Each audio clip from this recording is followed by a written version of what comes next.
fake news is about credibility and fallibility. Fake news.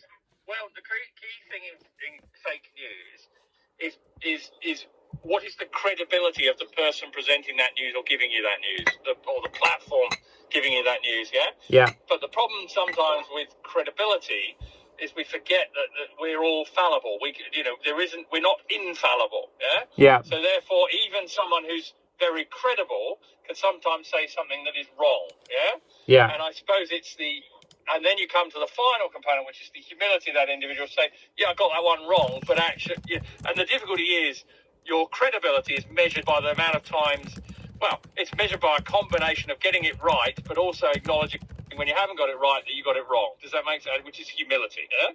So those are, to me, the fake news issue is, who do you believe, yeah? Yeah. And why do you believe the people you believe? Yeah, so it's it's interesting what you said that. It's a much more complex thing. No, I know. Right or wrong. Sorry, go on, keep going. Well, partly because, you see, when you think about anti-vaxxers, right, they really do believe that they're bad for you. And, someone has got, there's a guy in the US, if you believe it, who's got aplastic anemia from the vaccine, yeah? Yeah. Do you know what I mean? How do you know? How do we know? And it's actually not something you can ever prove, yeah? No, I agree. Unless you know the bloke, and even if you know the bloke, medicine's a funny thing, isn't it? Because sometimes things happen, and they happen at the same time as they're having the vaccine. Yeah. But it was going to happen anyway. But yeah, so it's how do you can say evidence-based, but then the evidence base is based on, essentially, listen, there's so many biases within the evidence base. Listen, I couldn't agree more in terms of the biases of the evidence bases. And just to pick you back on the credibility, fallibility, and humility element there was other words which I'll come back to, but I couldn't agree more, because I was in a green room with Sophie Ridge for her audience. I was on 100. I didn't get on the air, but I got 100. I was in a green room for an hour with 100 representative people, demographically representative across the population. And one black Nigerian lady says she doesn't want to have the vaccine. And a doctor, before they even listened to her, shut her down. And I was like, whoa, hold on a minute. Let's just listen to see what, I don't know, Maria says. Wasn't her name, but whatever. Yeah. Okay. And she goes, well, there's a couple of things. And I was like, really? Okay, tell me. She goes, the first thing was 10 years ago I had the flu vaccine. And I had a reaction to it. And since then I've had to wear a walking stick. And then the doctor again tried to dismiss that, and I pulled it back to Maria or whatever, and I said, look, so hold on a minute, tell me, what do you mean? Tell me more. And then she goes, it turned out that I had some kind of autoimmune reaction, and I developed an MS-type syndrome. So I was like, right, okay, that's interesting. And then she goes, and then coupled onto that, the fact that Pfizer investigated on my people unethically in the 90s, I just can't bring myself to trust Big Pharma. But the fact that it was only one doctor on the call saying, hold on a minute, let's just listen to what this lady has to say. And there was another doctor that was saying, no, it's safe, you've got to have it. So what you said about the problems of that evidence base, there's also that humility and fallibility is also true of doctors, because they have no idea of the science in terms of these randomized controlled trials. Because I do, and I work for them. And to be honest with you, Pfizer are never going to go. They probably haven't said sorry for experimenting on Nigeria in the 70s, and probably never would, because it would be bad for their share price. And certainly at the moment, they've just had, to give you an example, the big drama in Australia at the moment. Someone gave double or 3 times the dose to some old person in a nursing home by mistake. Yeah. And that's big news. That's top of the news. But the reason it is newsworthy. The problem is, that being top of the news is now putting a lot of people off, because they're worried that the doctors aren't capable of giving them, and they might give them too much, and that will cause problems. Now, there's a big panic amongst the government and the vaccine givers, because already there was a bit of a sense of people were reluctant to have it in Australia because we don't have any COVID anyway. Yeah, there's that sense they're now doubling up, because they've got to defend against this perceived possibility of error in delivery. Yeah. And so not only the quality of the vaccine, but also the quality of the service delivery. And so that was on ABC News just before I rang you. So it's kind of, Yeah, I think that's going to be the hardest challenge in terms of, but I think you can ask the question and then try to perhaps have a debate about or create a discussion about how do we get to that point? So I don't have the answer, but no, then maybe we don't need the I answer know. because actually you need to ask the question. I know you don't have the answer, and I don't have the answer more... either. But Martin, sorry, what I would say, because I think you've just got to work. So really quickly, just to wrap it up, is I think that the trouble is we are living in an external environment where we are actively stopped from finding the solution, whether it be social media companies, whether it be professional bodies, whether it be the government threatening to strike off doctors who actually don't follow the evidence base if they, go against the rules.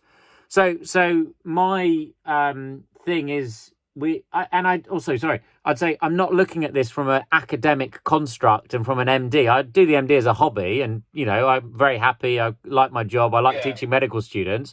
My real interest in this is how do we build something that's sustainable and has impact long term. Yeah.